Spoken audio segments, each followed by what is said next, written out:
warahmatullahi wabarakatuh. Waalaikumsalam warahmatullahi wabarakatuh. Alhamdulillahi rabbil alamin. Wassalatu wassalamu ala asrafil anbiya'i wal mursalin wa ala alihi wa ashabihi wa man tabi'ahum bi ihsanin ila yaumiddin. Puji dan syukur kita ucapkan kehadiran Allah Subhanahu wa taala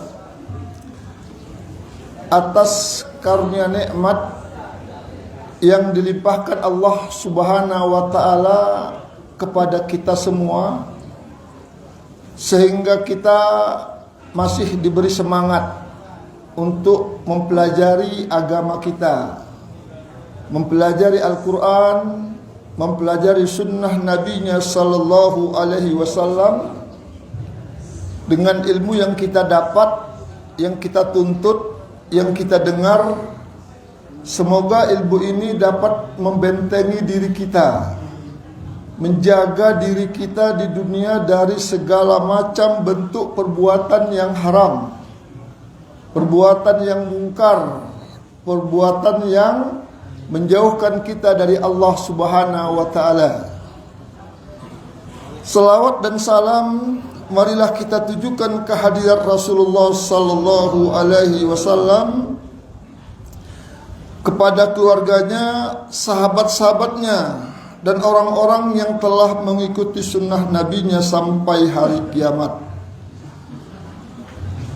Jemaah yang dimuliakan Allah Subhanahu wa ta'ala,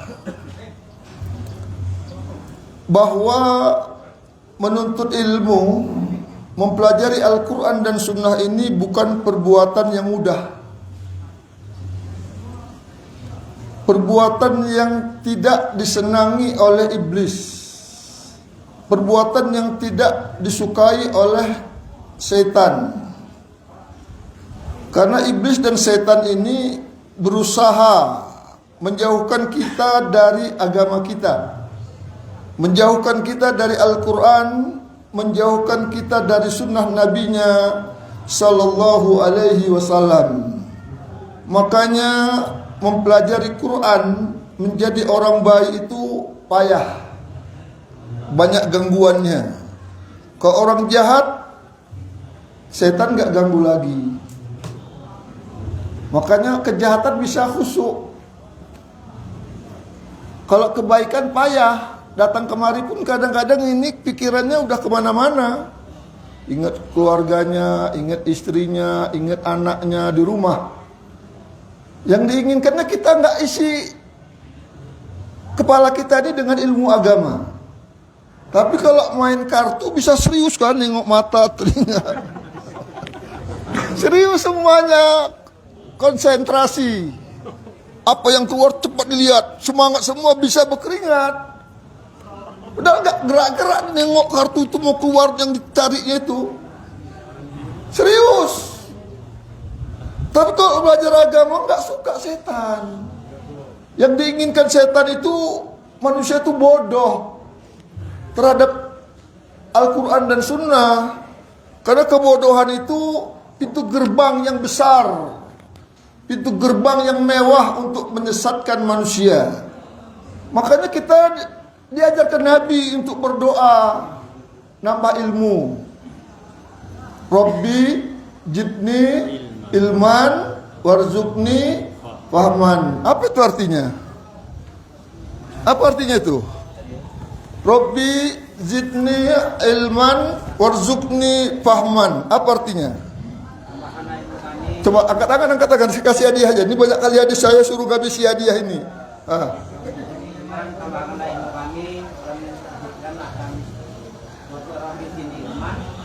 Warzuqni fahman. Oh boleh, bagus, Masya Allah, boleh. Nah itu baru pembukaan. Serius, ini banyak isinya. Nggak main-main, saya keluarkan nanti isi kantong ini semua. Jadi serius dengerinnya, nggak main-main ini. Ini kita di taman surga, nggak main-main.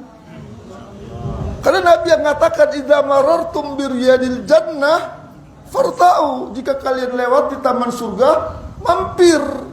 Jadi bapak-bapak, abang-abang, adik-adik ini udah masuk ke taman surga. Tinggal sedikit lagi sejengkal masuk surga. Bagaimana supaya masuk surga? Nah, ini tengok ikutin.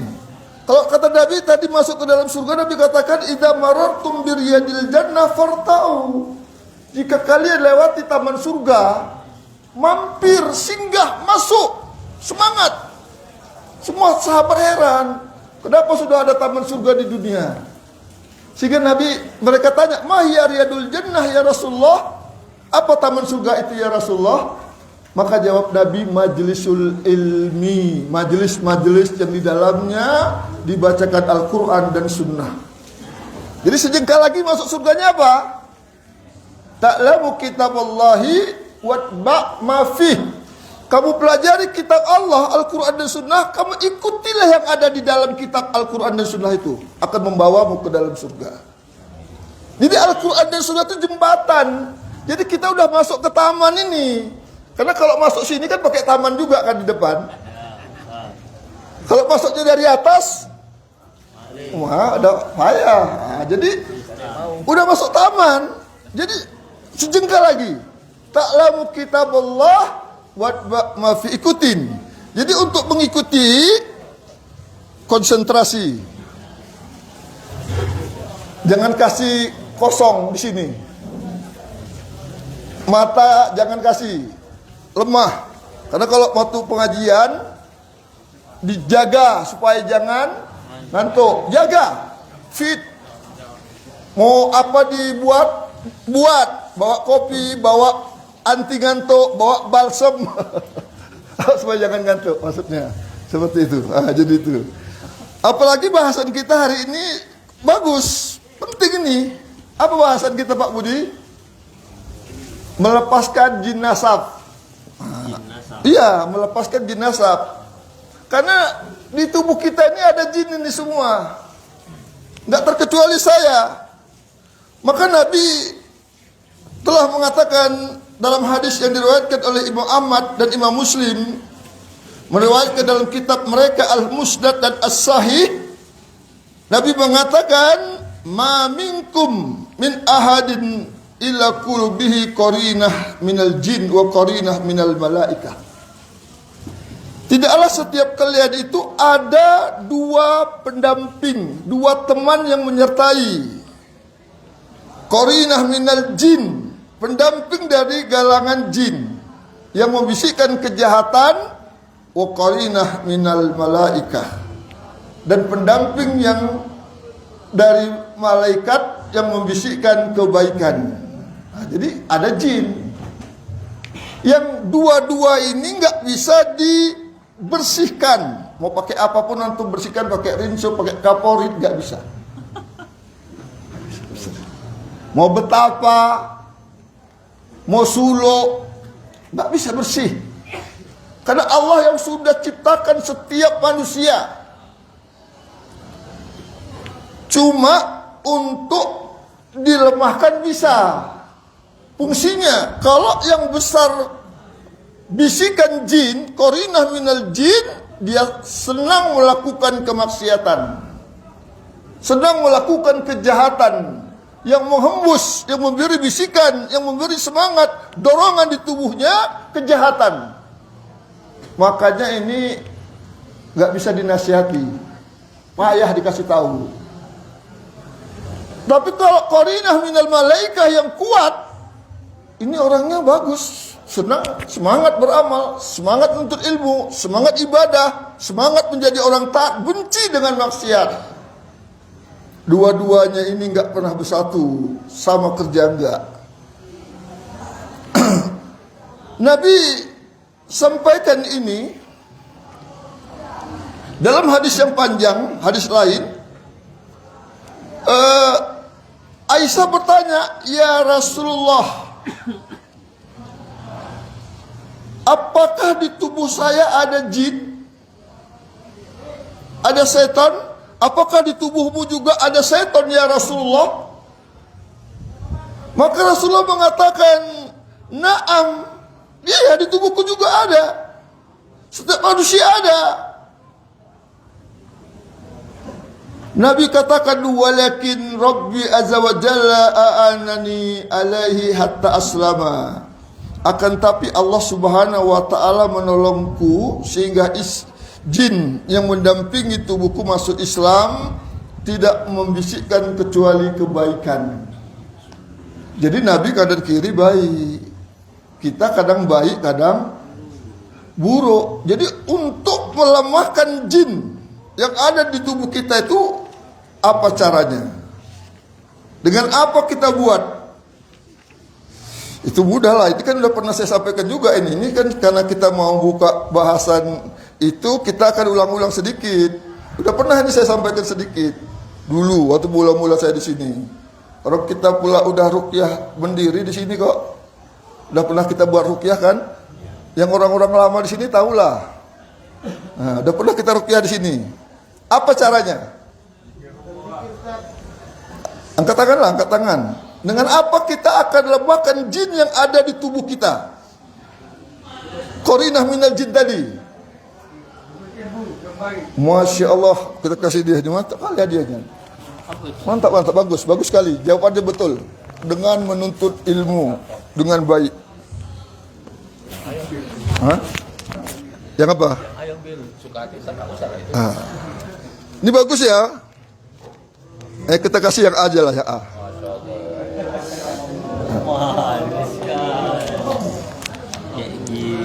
Iya. Dengan ilmu agama jemaah. Kan kita dari taman surga ini melemahkan jin korin yang membisikkan kejahatan di tubuh kita itu dengan ilmu agama, belajar Al-Quran dan Sunnah. Orang yang nggak diajar Al-Quran dan Sunnah, nggak pernah dengar Al-Quran, nggak bisa baca Al-Quran, ini orang nggak bisa dikasih nasihat. Bertekak aja, berdebat, bertumbuk, bunuh pun mau. Dia beramal salah. Nggak ada dalam Al-Quran, nggak ada dalam Sunnah. Kita kasih tahu, ini Pak nggak ada dasarnya Pak, Al-Qurannya nggak ada, Sunnahnya nggak ada. Terima dia, nggak terima. Kepalamu nggak ada. Ini sunnahnya Pak, sebuah kau pakai sunnah, kau makanlah sunnah itu. Dia tolak sunnah Nabi karena apa? Nggak pernah belajar Al-Quran dan Sunnah. Jadi jangan dilawani debat orang bodoh. Kasih ilmu, ajari dia baca Al-Quran. Mim dati a, ta dati ta, mim depanmu, matamu. Itu contohnya. Nah, itu contoh. Kan dulu kan orang diajak-ajak gitu kan. Diajak. Itu belajar. Diajari Al-Quran. Dekatkan dia dengan Al-Quran. Karena Nabi katakan, khairukum man ta'alama Al-Qur'ana wa alamah. Sebaik-baik kalian yang dekat, yang belajar Al-Quran dan mengajarkan Quran. Jadi kalau mau orang baik, yang pertama dekat dengan Al-Quran. Dekat. Ada tadi Al-Quran. Nih. Dekat dengan Al-Quran. Gak bisa jadi orang baik kalau tidak kenal Al-Quran. Tidak bisa. Nabi kita yang mengatakan, Allah yang mengatakan melalui lisan nabinya, Iqra'ul Quran, baca Al-Quran, fa innahu ya'ti yaumal qiyamah safi'an di ashabihi. Baca kalian Al-Quran, karena Al-Quran akan menolong menyelamatkan orang yang membacanya di hari kiamat. Jadi tidak boleh ada orang Islam yang tidak bisa baca Al-Quran. Gak bisa, gak boleh. Saya sudah sampaikan di mana-mana. Saya juga ngajar di Rutan Tanjung Pusta Medan. Begitu keluar dari gerbang ini, gerbang dirangkul, ketat. Dibilang bapak itu, orang tua, Ustaz, beruntung aku masuk penjara ini. Coba. Bapak-bapak beruntung apa rugi masuk sini? Beruntung. Ada yang beruntung? Siapa yang beruntung? Siapa tanya dulu, siapa yang beruntung? Bapak kenapa beruntung? Bisa baca Al-Quran, Bapak. Ya, saya kasih Al-Quran, Bapak. Masya Allah. Ya. Sama aja panjang Bapak ini. Saya bilang, Pak, semua ini merasa bilang rugi masuk penjara. Kenapa Bapak bilang beruntung? Kalau nggak masuk penjara, Ustaz, nggak pandai aku baca Quran. Coba. Jadi di balik itu, musibah itu, yang kita tidak senangi, Allah berikan yang lebih baik dari itu. Jadi manfaatkan di sini. Jangan di sini tambah kejahatan. Enggak pernah narkoba di luar, narkoba di sini. Enggak pernah merokok di luar, merokok di sini. Jangan. Ilmu kejahatan jangan diajari. Jangan dipelajari. Karena itu menjadi dosa jariah. Kalau bapak-bapak, jemaah, abang, adik tahu kejahatan, jangan diajarkan. Tahu melodes, jangan ajarkan melodes. Tahulah saya melodes. Orang udah puluhan tahun saya keluar masuk penjara. Keluar masuk penjara saya. Hampir ke penjara biji saya masuk. Keluar masuk penjara, tahu saya melodes. Jadi itu jangan diajarin. Siapa yang ngajarkan, dipraktekkan orang, dia sudah mati, jadi bangkai di tanah, dosanya mengalir. Berapa banyak, nanti ini ngajarkan lagi sama orang, ngalir sama dia yang pertama ngajarkan. Dari mana dosa sebanyak ini ya Allah, aku gak pernah lakukan. Itu ilmu. Ilmu yang tidak bermanfaat. Makanya Nabi berdoa, Allahumma anfa'ni bima alamtani wa alimni ma yanfa'uni.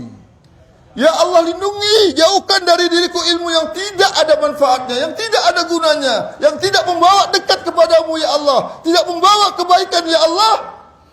Wa alimni ma yanfa'uni. Alimni, beri aku ilmu ya Allah, apa-apa yang bermanfaat untuk diriku. Ilmu yang membuat kita semangat untuk ibadah, ilmu yang membawa semangat kita untuk jadi orang baik, ilmu yang semangat untuk kita belajar, itu dipelajari. Kalau ilmu yang tidak membawa kebaikan, jangan dipelajari. Jadi itu gunanya ilmu agama ini, Al-Quran dan Sunnah ini, itulah gunanya. Terus yang berikutnya, kita sedikit supaya ada pegangan yang kuat ini. Yang dimaksud dengan ilmu tadi apa dulu coba? Ilmu, apa itu ilmu? Ini mudah. Boleh? Mantap Bapak ini, Masya Allah. Saya kasih lagi hadiah yang mantap. Nih. Masya Allah. Masya Allah, itu rekam mantap. Masya Allah. Barakallahu lakum wa barakatuh. Masya Allah. Baru pertama dulu itu saya sampaikan, saya ulang-ulang.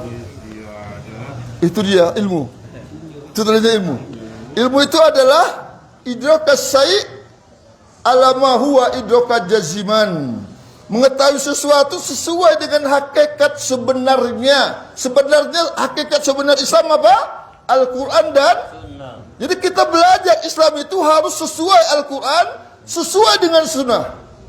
Sekarang orang mengatakan Al-Quran dan Sunnah, itu belum cukup. Al-Quran dan Sunnah mengikut pemahaman para sahabat. Apa yang dimaksud dengan sahabat? Tunggu dulu, kita cari dulu. Mana? Kok nggak ada tulisannya nih? Ada di pojok. Oh, yang ini aja lah. Di murah ini. Ini nih. Hidup di zaman Nabi, beriman kepada Nabi, mati dalam keadaan beriman. Masya Allah, barakallahu lakum, barakallahu. Kasih lagi buku ini. Ini. Apa tadi sahabat, Pak? Itu tadi Ustaz. Enggak, ini saya tanya yang sini. Hah? Baru saja disebutkannya. Coba Pak. Coba Pak. Hidup di zaman Nabi. Mati dalam keadaan beriman. Kasih dua lo Bapaknya. Sahabat itu adalah orang yang hidup di zaman Nabi, dia berjumpa dengan Nabi. Berjumpa dengan Nabi, beriman dengan Nabi. Karena Abu Jahal juga berjumpa dengan Nabi. Abu Talib juga berjumpa dengan Nabi, tapi dia gak mau beriman. Beriman dengan Nabi. Itu pun belum cukup. Mati dalam keadaan beriman. Kalau munafik, dia keluar Islam, murtad, gak jadi lagi sahabat. Jadi kita pahami Islam sesuai dengan pahaman para sahabat ini. Itu yang benar. Jadi kalau sahabat gak buat, jangan buat. Itu dia. Itu kalau kita sedikit mengenal jin korin. Itu dia. Jadi kalau kita belajar ilmu agama, dia lemah. Makin lama makin lemah. Makanya kita kalau udah belajar ilmu agama bisa dinasihatin. Dek, ini salah dek. Oh ya Ustaz, ini salah Pak. Ya yuk Pak sholat. Mau dia, terima kasih. Orang yang gak belajar ilmu agama coba diajak sholat, gak mau dia. Nah, jadi seperti itu, dia ajarkan dulu ilmu agama. Maka Nabi ke Mekah, diajarkan orang Mekah itu dekat dengan Al-Quran, diajarkan baca Quran. Jadi pulang dari sini ajarkan anak istrinya baca Al-Quran. Nah, tandanya, oh ini memang betul baik suamiku nih. Dulu gak pernah baca Quran, jadi baca Quran. Oh pernah baik bapakku, dulu gak pernah aku dengar dia baca Quran, sekarang baca Quran. Diajar anaknya baca Quran di rumah. Itu dia. Yang kedua ada namanya jin kodam. Jin kodam ini jin yang datang dari luar. Jin kodam ini jin yang dituntut. Ini bisa dibersihkan. Inilah yang disebut dengan jin nasab atau jin keturunan. Kalau kakek buyut kita dulu, nenek moyang kita punya ilmu jin, kebal, tahan cucuk, tahan pisau, bisa ngilang. Anak cucunya itu bisa kena ke bawah, nggak disukainya pun kena, bisa. Makanya kita harus bersihkan. Bagaimana bersihkannya? Dengan Al-Quran. Bukan ke dukun, bukan. Kalau kita anak kita ada yang indigo, yang nasab, yang nampak-nampakan, ada anak kita yang bisa dengar suara-suara yang gak ada bendanya, itu dibersihkan dengan Al-Quran. Karena Allah yang mengatakan, wa nunazzilu minal Quran ma huwa shifaa'u wa rahmatul lil mu'minin. Tidak kami turunkan Al-Quran kecuali menjadi obat dan rahmat bagi orang-orang yang beriman. Nah, jadi itu jin nasab, jin dari keturunan. Itu banyak cara. Banyak caranya datangnya ke tubuh. Bisa dituntut, dipelajari ilmu kanuragan, ilmu kedikjayaan. Bisa karena kita berteman dengan orang-orang yang punya jin, kita bisa kena gangguan jin. Nah, jadi kita nggak boleh berteman, berkawan. Kalau ada orang-orang ilmu kebal, orang-orang minta ke dukun, minta antarin, minta kawan, jangan diantar itu. Bisa kita kena. Tempat-tempat yang ada jinnya angker, nggak usah didatangi, nggak usah didatangi. Nabi larang itu datang tempat seperti itu. Terus bisa kiriman cinta ditolak, dukun bertindak, itu kiriman. Bisa lagi karena jin jatuh cinta, dicintai jin, bisa jin. Jadi kalau ini panjang nih, kita gak cukup siap hari ini. Ini sekedar ngulang-ngulang juga pada yang lalu. Itu banyak sebab-sebab manusia diganggu jin. Jadi peran jin korin tadi, jin korin yang ada di tubuh kita tadi, itulah yang menjadi sebab masuknya jin kodam. Menyebarkan fitnah, misalnya ada arwah gentayangan, ada namanya pocong, genderuwo. Itu dari situ. Itu jin. Jadi roh gentayangan, orang yang mati bunuh diri, itu nggak bisa hidup lagi ke dunia. Tidak bisa hidup kembali ke dunia. Itu keyakinan. Orang yang sudah mati, mau matinya melahirkan, mau mati gantung diri, ditabrak kereta api, apapun penyebab kematiannya, dia tidak bisa lagi balik ke dunia. Nggak mungkinnya balik ke dunia, sebagaimana kita nggak mungkin balik ke rahim. Kita dulu dari alam rahim. Bisa kita masuk rahim lagi? Nggak bisa. Allah terangkan itu dalam Al-Quran surat Sajadah ayat 12. PR lah itu PR. Lihat ya, PR ya, ada PR-nya ya. Karena ini universitas luar biasa. Nah, kita kalau universitas biasa biasanya sering bertemu. Kita kan karena jarang bertemu, jadi universitas luar biasa. Kalau universitas biasa muridnya nulis, karena kita nggak nulis, inilah dia luar biasa. Nggak ada yang nulis. Ini dia. Jadi surat apa tadi? Ayat 12. Artinya Allah katakan, dan jika kamu melihat ketika orang-orang yang berdosa itu menundukkan kepalanya di hadapan Rabb-Nya, mereka berkata, "Ya Tuhan kami, ya Allah, kami telah melihat dan mendengar, maka kembalikanlah kami ke dunia. Kami akan mengerjakan amal soleh. Sesungguhnya kami adalah orang-orang yang yakin." Jadi yakinnya dia kepada Allah setelah dia lihat azab Allah di kubur itu. Itu namanya ainul yakin. Karena yakin itu ada 3 tingkatannya. Yang pertama, ilmu yakin. Ini kita belajar ini. Nggak percaya dia. Kita kasih tahu surga, neraka di dunia, nggak percaya. Itu ilmu yakin. Di dunia itu. Ainul yakin, itu di alam barzah. Dia lihat, di kubur itu orang udah lihat siksa, lihat azab, lihat nikmat. Yakin dia apa yang disampaikan ustaz-ustaz dulu di dunia. Maka dia minta kembali, "Ya Allah, kembalikan aku ke dunia. Kembalikan aku ke dunia, ya Allah. Aku akan jadi orang baik." Ini kata Allah. Gak mungkin lagi dia balik ke dunia. Ini ayat. Gak mungkin ayat ini bohong. Gak mungkin Allah berbohong. Gak mungkin. Itu harus yakin kita. Gak ada isi Al-Quran itu bohong, gak ada. Itu wahyu Allah. Allah yang jamin. Yang kedua, Allah terangkan juga dalam surat Al-Mu'minun ayat 99 sampai 100. Allah katakan dalam ayat ini, hingga apabila datang kematian kepada seorang dari mereka, dia berkata, "Ya Allah, kembalikanlah aku ke dunia agar aku bisa berbuat baik terhadap waktu yang telah aku tinggalkan. Sekali-kali tidak, sesungguhnya itu adalah perkataan yang diucapkan saja, dan di hadapan mereka ada dinding sampai hari mereka dibangkitkan." Jadi antara orang mati dan orang hidup itu ada dinding, nggak bisa ditembus.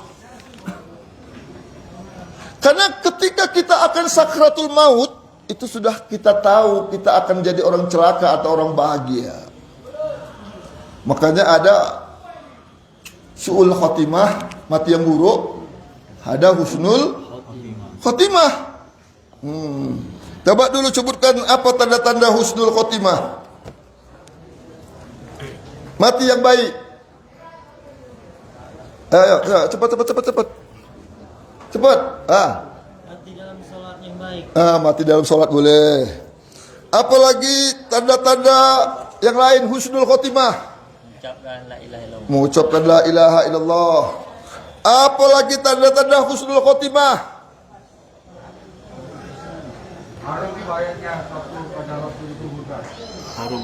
Harum ayatnya. Bapak belum beruntung kali ini. Nah, siapa? Mati berjihad, Masya Allah. Apalagi tanda-tanda mati husnul khotimah. Ibadah yang baik. Ya boleh. Udah tadi dikasih lagi ini gak apa-apa. Nah, jadi banyak tanda-tanda mati husnul khotimah. Juga ada tanda-tanda mati su'ul khotimah. Berzina mati. Apalagi yang lain? Mabuk, berjudi. Boleh berjudi. Kasih tuh di sana. Mabuk mati. Maka yang buruk jangan dicoba-coba. Karena takdir kematian kita nggak ada yang tahu. Jangan dicoba-coba. Aku kan masih muda, belum tahu mati. Mati dia.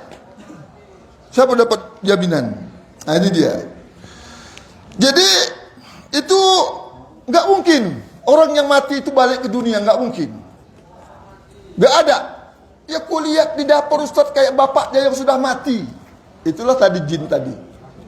Menjelma jadi bapaknya. Bapaknya dulu tuntut ilmu.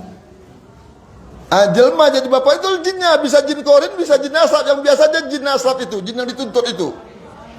Jadi orang-orang yang punya ilmu itu biasa nampak-nampakan kalau mati. Nggak diterima bumi katanya mati. Itu karena bukan dia, bukan rohnya, itu jin. Kalau kita percaya, karena iman kita lemah, ilmu kita jelek, percayalah kita. Jadilah jelek keyakinan kita. Percaya sama orang mati, hidup, kembali. Jemaah yang dimuliakan Allah Subhanahu wa taala, kita ini sampai jam berapa nih? Nanti awak enak ceramah, waktunya habis. Sampai jam berapa ini? Ya, sampai jam 12 ya. Kita baru masuk kita pembahasan melepaskan jin nasab dulu ya. Kita akan bahas, itu banyak lagi harusnya bahasannya. Jin nasab ini adalah jin keturunan. Kalau itu masuk ke tubuh kita, kita susah menjadi orang baik. Bukan nggak bisa, susah. Karena dia bisikan kejahatan. Apalagi jin itu bisa merusak sifat seseorang. Yang dulunya baik jadi buruk. Biasanya temperamen, mudah emosional, mudah marah.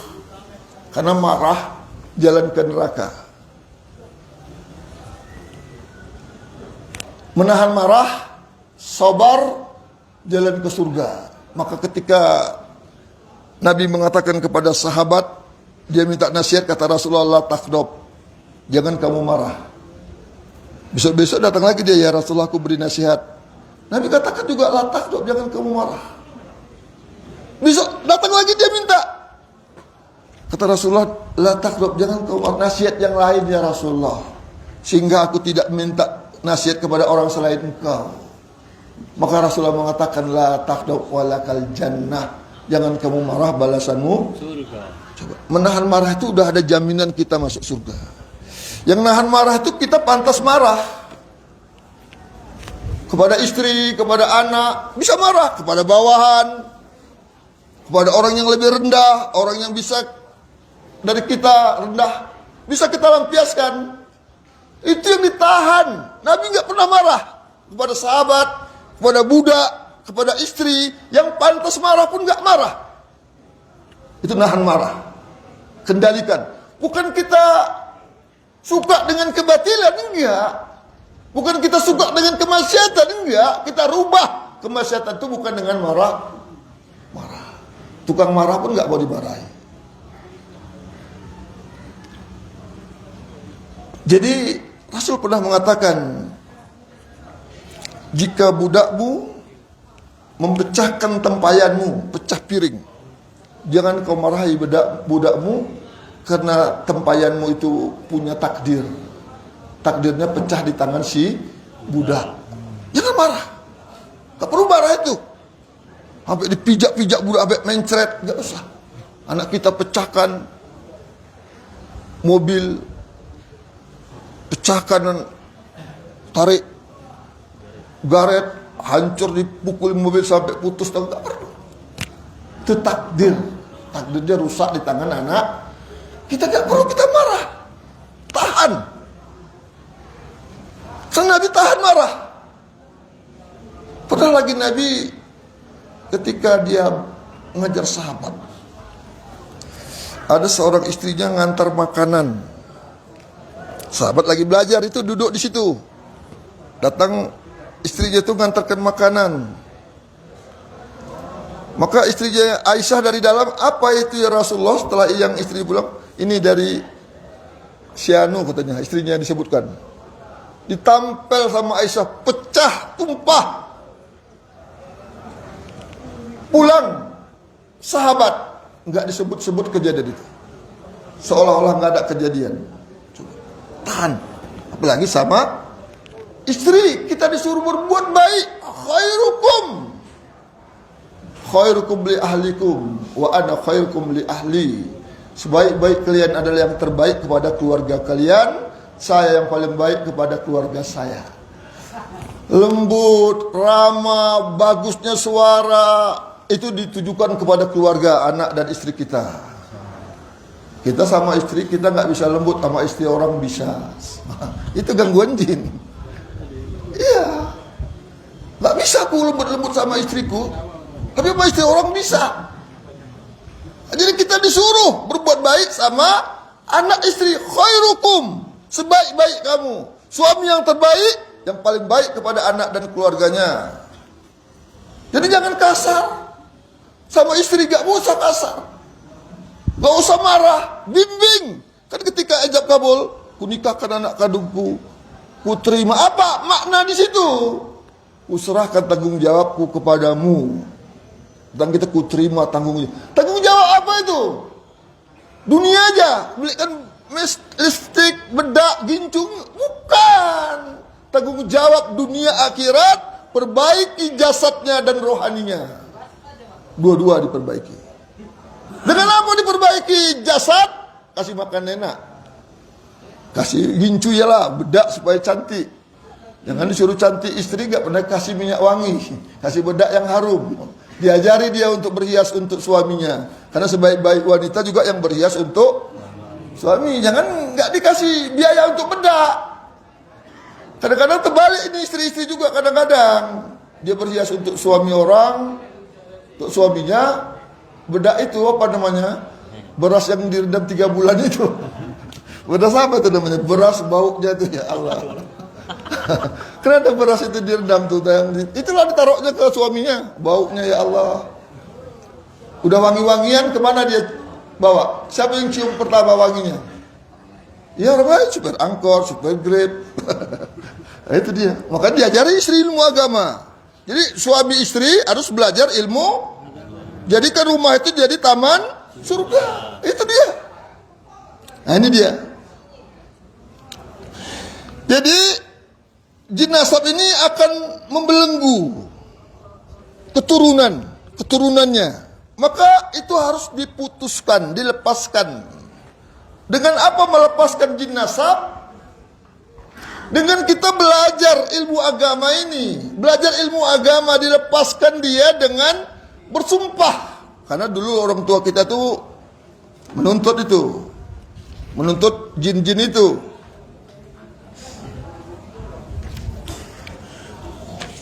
Dituntutnya ilmu-ilmu itu. Jadi untuk membersihkannya juga harus disumpah. Coba nanti dipraktekkan sendiri. Dipraktekkan sendiri. Ini adik-adik jemaah, bapak-bapak, praktek ya di masing-masing. Anaknya, keluarganya juga disumpah nanti pulang. Pelajari ini ilmu penting. Karena kadang-kadang anak kita tuh payah diajar. Kalau diganggu jin, dablek, nggak bisa dikasih tahu apa dablek ini kata orang Jawa. Kerengkel, payah kali diatur, buat kita marah aja, ngegeregetan aja dia. Yang kita larang itu yang dikerjakannya, nggak bisa diatur. Jadi memang begitu sifat, karena jin itu bisa merusak sifat. Kita pun sama istri kalau terganggu itu canda-canda pun jadi marah, bertengkar. Kita mau baik-baik sama istri ini, jadi penerimaan dia salah kalau dia ada gangguan jin nasab. Atau di tubuh kita juga ada jin nasab. Kalau dua-dua ada, mantap lah. Maka biasa itu nggak lama rumah tangga itu biasanya. Kalau dua-dua ada gangguan jin. Makanya kalau ada orang ketiga yang suka, kan ada istilah cinta ditolak dukun bertindak. Nah itu, diganggu jin. Jadi ini dibuat, disumpah. Coba kita perlu tanya dulu keluarga orang tua kita tuh ada nggak benda-bendanya, benda-benda yang dipuja kakek nenek moyang kita dulu. Apa namanya itu dulu ada. Kalau dulu mungkin kadang-kadang kita buat rumah ada ditaruh di atas rumah itu apa?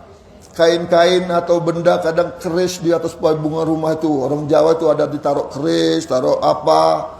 Embel-embel, taruh pisang, kan itu ada keyakinan. Itu bukan taruh pisang sembarang pisang. Kelapa, kenapa dipilih kelapa yang tumbuh, nggak bisa ditaruh batok kelapa? Nah, kenapa? Itu ada keyakinan, itu tak boleh. Itu nggak boleh. Itu termasuk jimat. Pernah Nabi didatangi 9 orang masuk Islam. Ya Rasulullah, kami dari negeri jauh ingin masuk Islam, menukar keyakinan kami dengan Islam. Nabi syahadatkan asyhadu alla ilaha illallah asyhadu anna muhammadar rasulullah.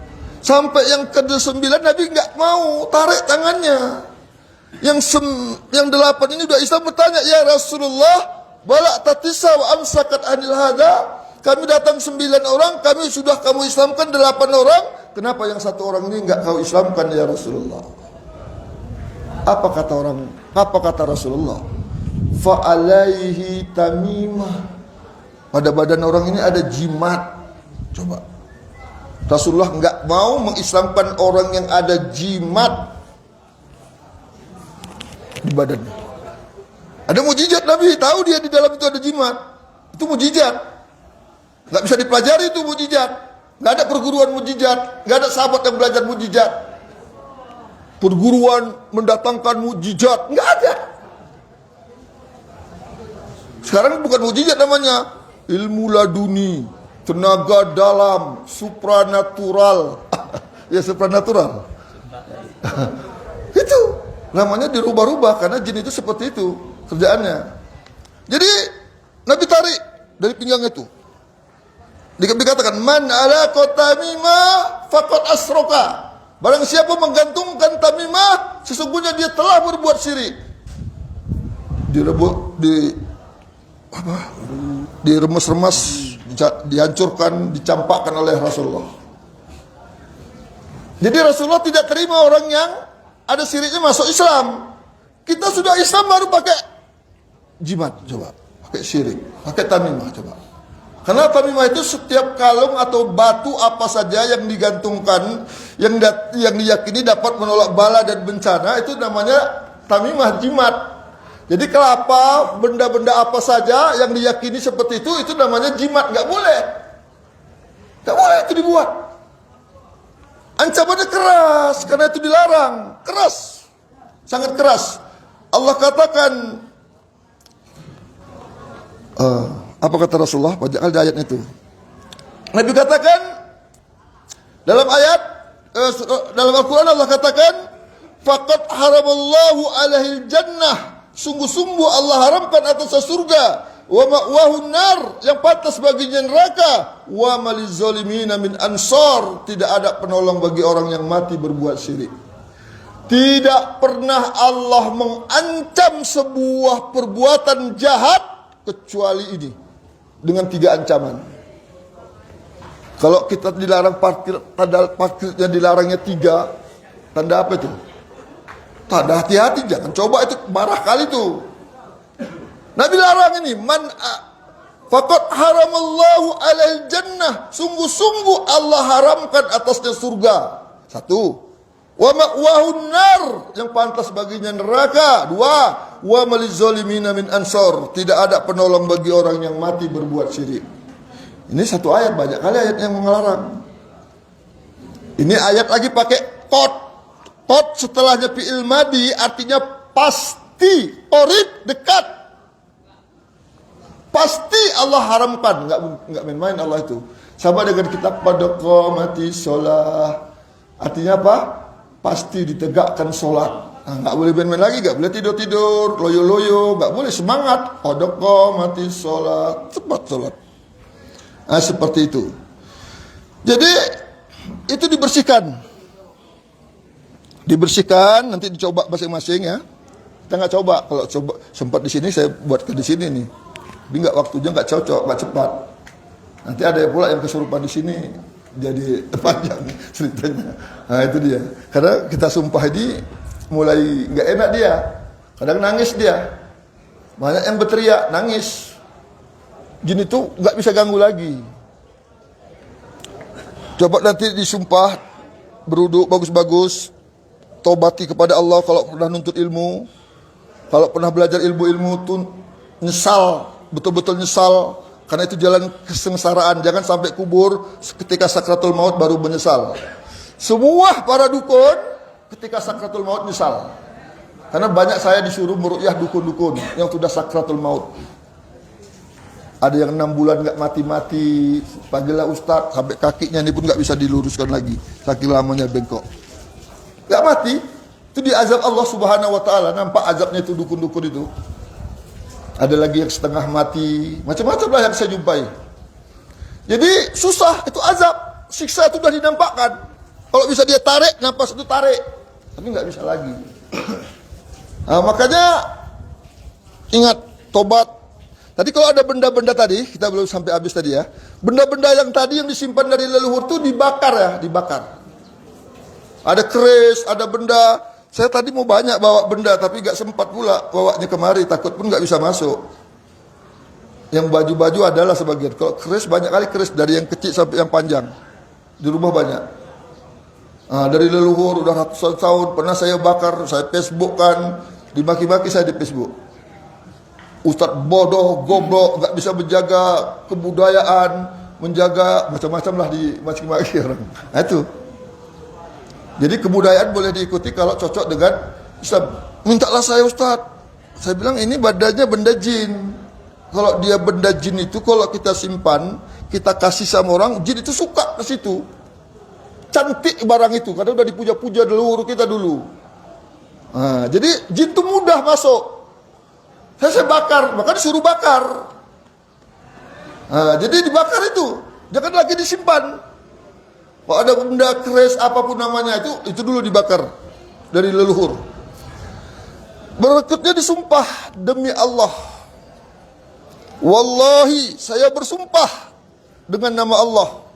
Mulai detik ini kuputuskan semua perjanjian-perjanjianku dengan bangsa jin. Itu untuk memutuskan yang kita tuntut. Kita pernah belajar ilmu kebal, pernah kita belajar supaya berwibawa, ilmu penderas, dicampak orang, ditumbuk, campak, macam-macam lagi. Itu apa namanya tadi? Disumpah. Demi Allah, wallahi, kuputuskan semua ilmu-ilmu jin, perjanjian-perjanjianku dengan bangsa jin, kuputuskan semua. Itu diminta. Karena mulutnya itu kalau udah kuat, gak bisa tuh, maka perlu bantuan orang lain. Kalau ilmunya kuat dituntut dulu dia bisa gini, kalau orang tercampak udah dipakainya, bisa dia masuk dari lubang kunci gini kan bisa terbuka, itu nggak bisa mudah, itu perlu kawan. Karena dia nggak bisa dem aja, nggak bisa lagi demi Allahnya nggak bisa. Jadi perlu orang membantunya, menuntunkan dia supaya dia bisa ucapkan sumpah itu. Karena sumpah itu ibadah. Dulu mintanya itu juga bersumpah. Sumpahnya sumpah mencari kesenangan jin. Pakai ayam, kepala lembu, poso, mutih. Itu nggak betul itu. Nggak ada jin putih, nggak ada ilmu putih, nggak ada. Oh ini kan ilmu untuk nolong orang, nggak ada. Semua jin itu tak bagus kalau dia berhubungan dengan manusia. Nggak boleh dia berhubungan dengan manusia. Berkawan minta tolong sama jin nggak boleh. Minta tolong kepada iya karena budu, wah iya karena stain. Kok minta iya karena jin? Minta tolong kepada jin, awak ngapain? Tak boleh, dilarang dalam Islam. Jadi sumpah, itu makanya dia kadang-kadang getar tuh. Demi Allah, nggak bisa. Itu untuk memutuskan yang dia tuntut. Nah, terus bersumpah demi Allah, wallahi, kuputuskan semua perjanjian-perjanjian yang telah dibuat oleh leluhurku, kakek-kakekku, bapak-bapakku dengan bangsa jin. Demi Allah kuputuskan semua. Oh itu nggak mudah itu. Mengucapkan itu kadang-kadang payah mulutnya. Kalau ada jin leluhur, karena kadang-kadang jin itu kalau biasanya kesurupan, aku jaga dianya Pak Ustadz, aku jaga dianya, aku melindungi dia, aku kasihan. Itu bahasa jin. Seperti itu kalau di ruqyah. Nah, itu menyakiti dia. Mana bisa jin jaga kita? Yang dia pun nyawanya nggak bisa dijaga. Yang jaga kita itu Allah. Tak tolong sama Allah. Minta dijaga oleh Allah. Jadi sama Allah kita minta. Iyyaka na'budu wa iyyaka nasta'in. Minta tolong kepada Allah Subhanahu wa ta'ala. Karena kalau tidak kita sumpah, kalau kita tidak bersihkan jin nasab itu, jin itu dapat melemahkan iman, mengendorkan kekuatan dan niat kita untuk ibadah kepada Allah. Lemah kita ibadah, malas sekali ibadah, ngaji malas, maksiat mau, iman itu mudah kendor karena belum bersih dari gangguan jin tubuh kita itu. Maka itu ditobati bagus-bagus. Kalau tobatnya bagus, dia lawan, bisa juga itu. Tobatnya bagus lah. Tapi kalau udah kesarap kadang-kadang susah memang. Perlulah bimbingan. Hah? Ya? 10 menit lagi kita tutup sampai sini. Siapa yang mau bertanya kita persilahkan. Saya banyak mesti hadiah ini. Saya kasih hadiah semua nih. Tapi satu orang satu dulu ya. Karena banyak kali hadiahnya. Siapa yang mau bertanya? Jadi Pak, Ya. kayak seperti orang tua kita dulunya pernah pasang susu. Ya. Ya. Bisa Bisa kena. cucunya. Cucu keturunan cicit bapak bisa. Maka bapak tobati sumpah keluarga bapak, bentengi bapak, ajak belajar ilmu agama. Bapak mau Quran atau mau amplop? Pilih pak, pilih di pilihan. Amplop. Enggak apa-apa. Siapa lagi yang bertanya? Ayo cepat. Ayo. Surat Al-Baqarah 208. Ya. Hai orang-orang yang beriman, Ya. masuklah kamu ke dalam Islam secara keseluruhan. Ya. Dan jangan ikuti langkah-langkah setan. Ya. Bahwasanya setan itu musuh yang nyata bagimu. Ya. Dia pertanyaannya, masuklah kamu ke dalam Islam itu macam mana? Ya bagus, Masya Allah. Saya kasih ini aja, gak usah pilihan. Ini B lah B. Ya. Saya kasihlah buku juga, gak apa-apa. Udah dapat ini tadi belum? Ya. Jadi bagus pertanyaannya. Dalam Al-Quran ayat 208 dikatakan Allah, ya ayyuhalladzina amanu udkhulu fisilmi kaffah. Wahai orang-orang beriman, masuklah kamu ke dalam Islam secara menyeluruh. Maksudnya ke dalam Islam itu secara menyeluruh apa? Pelajari, ketahui Islam itu secara menyeluruh, secara benar. Dari Islam, dari Al-Quran, dari Sudah jangan bagian-bagiannya. Ini anggota tubuh kita ini kita masukkan Islam dari ujung rambut sampai telapak kaki, dari kulit paling luar sampai sumsum itu diislamkan. Mata kita Islam, kupingnya Islam, semua. Nah, itu yang pertama, tuntut ilmu. Yang kedua berdoa Pak, berdoa. Ya Allah, berikanlah Allah. Allahumma anfa'ni bima alamtani wa alimni ma yanfa'ni wa zidni ilman, itu doa Nabi. Minta supaya ilmu yang kita tuntut itu bermanfaat untuk diri kita. Itu Pak diantaranya. Bapak tadi udah dapat ya? Udah dapat ini? Udah? Tadi udah barusan? Udah dikasih aja barusan? Oh udah dikasih, lupa saya. Ada lagi? Ya. Ini mau nanya tentang masalah sholat Jumat Ustaz. Ini kan saya Ya. dengar hadis, apabila khotib telah menaiki mimbar, maka diam dan dengarkanlah. Ya. Ya. Jadi kalau kita berzikir pada saat khotib khutbah tadi boleh nggak Ustaz? Nggak boleh. Dengari Ustaz. Dengari khatib. Karena kebanyakan di sini saya lihat Jangan berzikir. Zikir itu bukan harus mengucapkan. Mendengarkan khutbah itu zikir. Bukan zikir itu subhanallah, Allah itu zikir bilisan. Zikir bilisan. Jadi kita taat kepada Allah, kita dengarkan khutbah Jumat, itu udah zikir. Itu zikir itu. Dinasihatkan itu, dengarkan itu. Ustadznya berzikir, yang dengar juga harus berzikir. Kalau kita subhanallah, subhanallah, nggak tahu nanti yang salah ustadznya apa. Dengarkan bagus. Yang disampaikan ustadz apa, nggak dengar. Jadi jangan ada kerja yang lain. Jangan ada kerja yang lain. Dengarkan ceramah ustadz. Karena itu motivasi. Maka ustadz tuh pada Jumat tuh harus kasih motivasi. Mau ini apa mau Quran? Mantap. Ya, nih saya kasih satu lagi. Inilah dia, karena dia. Ya. Siapa yang lain? Ya. Ya, bagus. Mau duit apa mau Quran? Dua-dua lah saya kasih Nya. Selap tutup mata makruh, nggak bagus kalau tutup mata. Karena Nabi buka mata, maka Nabi nampak baca gambar di depannya itu, suruhnya Aisyah untuk dipotong-potong, disuruh jauhkan. Nabi buka, tiranya itu nampak, disuruh pindahkan. Jadi nggak boleh pejam. Kita lawan untuk khusyuk. Untuk khusyuk itu harus tahu bacaan lah kalau bisa khusyuk. Kalau nggak tahu bacaan nggak akan mungkin bisa khusyuk. Nggak akan mungkin orang bisa khusyuk kalau tak tahu arti bacaan. Alhamdulillah, tidak dengarkan artinya, masya Allah. Nangis pun bisa dia. Imam yang baca dia nangis bisa. Maka sekurang-kurangnya bisa kita mengartikan Quran, tidak ngerti bahasa Arab boleh. Itu sekurang-kurang imannya. Dibacakan pakai kaset imam merotol, kita bisa artinya, tapi kita nggak tahu bahasa Arab. Bisa itu udah saya cobakan, bisa. Tua-tua bisa. Bisa, yang penting ada kemauan. Dipecah-pecahkan dia.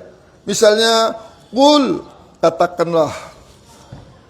Qul huwa dia Allah. Karena qul semua ayat tetap katakanlah. Nah, jadi itu dibuat. Kalau bisa itu 2 juz, 3 juz, 4 juz, makin lama makin sedikit yang ditulis. Nah, tapi rutin, insya Allah bisa.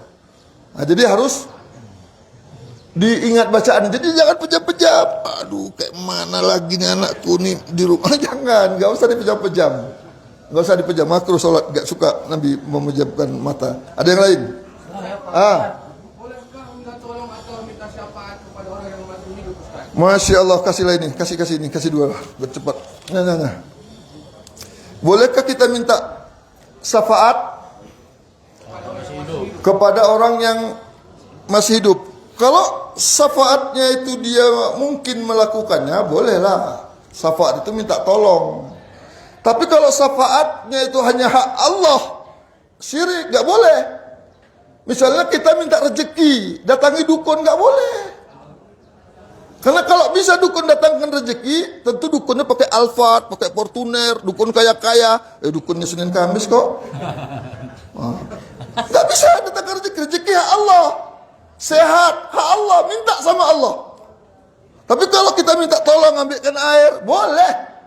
Bisa dia lakukan. Ambilkan buku, dia bisa. Kalau orangnya tidak ada, gak boleh. Ini di Aceh, kita di sini. Pak, tolonglah aku, Pak. Aku lagi kesusahan. Gak boleh. Gak nampak orangnya. Gak bisa dia buat itu. Datangi kuburan. Minta ke kuburan. Bah, tolonglah, Bah. Aku susah kali ekonomiku, Bah. Berilah aku. Gak boleh. Orang mati itu gak bisa. Datang untuk dia aja pun udah susah kok. Untuk minta-minta tolong. Kalau bisa, orang mati menolong. Gak perlu kita doakan. Orang mati itu yang butuh doa orang hidup. Allahumma firlahu warhamhu, kita doakan. Terbalik pula kita datang ke kuburan minta. Udah tadi, ada lagi. Bagaimana kita menghilangkan sifat ria kita? Misalnya kita pulang kampung kita jumpa kaum lama, jadi dia tanya, kayaknya kamu berseri, jadi kayaknya kamu lagi sholat kayaknya. Jadi apa yang bisa jawab supaya kita bisa ria gitu? Masya Allah.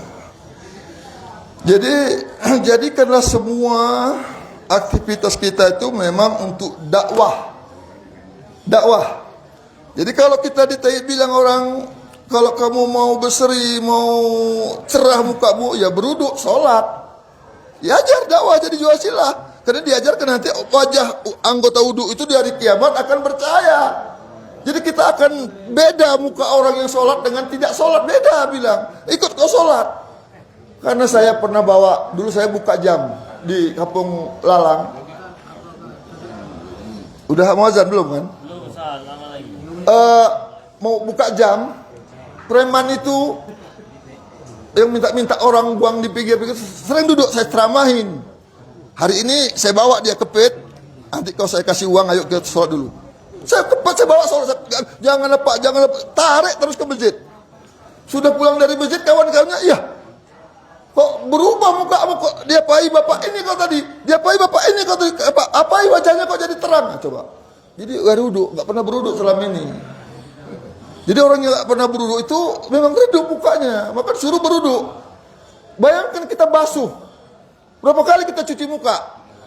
Dia bangun tidur pun belum tentu cuci muka. Kita buka cuci bersih, nah, itu jadi bersih. Jadi ada kita nih, apa? Tentang kita pernah menjolimi istri orang, Ustaz. Oh. Cara minta maaf kepada Boleh kasih dia? Hah? Udah kasih aja tadi belum? Udah? Udah, Al-Quran. Udah. pernah kita menjolimi istri orang, Ustaz. Iya. Katanya kalau kita hanya mohon ampun atau bertobat sama Allah, dia itu nggak cukup, Pak. Oh, iya. Ustaz katanya. Ya, Masya Allah. Jadi itu kalau mudratnya berat. Kalau nanti kita zina, selingkuh sama isi orang, kita bilang sama suaminya, ya marahlah orangnya. Mana ada yang ridho. Dia soalnya kan, pernah saya dengar, itu kita kalau mau minta maaf sama suaminya, Ya. itu kita harus bawa parang sama kain putih. Itu apa memang betul? Enggak. Jadi kalau kita yang lalu, kita nggak ditanya amal yang lalu. Yang lalu kita tobat kepada Allah. Minta ampun sama Allah. Karena itu memudratkan badan kita. Mudarat ke kita tobat, nggak disuruh kita minta maaf. Kalau yang seperti itu, kalau kita maaf itu mudrat. Bisa mati kita. Oh, enggak apa-apa lah demi tobat, enggak gitu. Jadi tambah ribut nanti jadinya. Jadi minta sama Allah yang pertama. Yang kedua, perempuannya pun tak kemana-mana kadang-kadang. Kita pun nggak tahu pula tadi mana-mana. Karena banyak orang yang berzina, banyak orang yang selingkuh. Seperti itu, makanya yang dilihat Allah tuh bil khawatim, amal akhir hidup kita. Yang lalu tobati aja semua. Dulu sebagian sahabat juga ada yang suka berzina sebelum Islam. Apa dia datangin? Kan enggak juga kan? Jadi kita yang sekarang tobat betul-betul. Dengan rukun-rukun tobat itu dibetulin. Terus tinggalkan kawan-kawan yang buruk, itu tandanya tobatnya betul. Jadi nggak usah, itu disesali, minta sama Allah betul-betul, tobatin. Jadi kalau kita tobatnya nanti bisa membuat bahaya jasad, sama dengan tato, ini tato misalnya, itu kalau merusak jasad, nggak usah dihilangkan.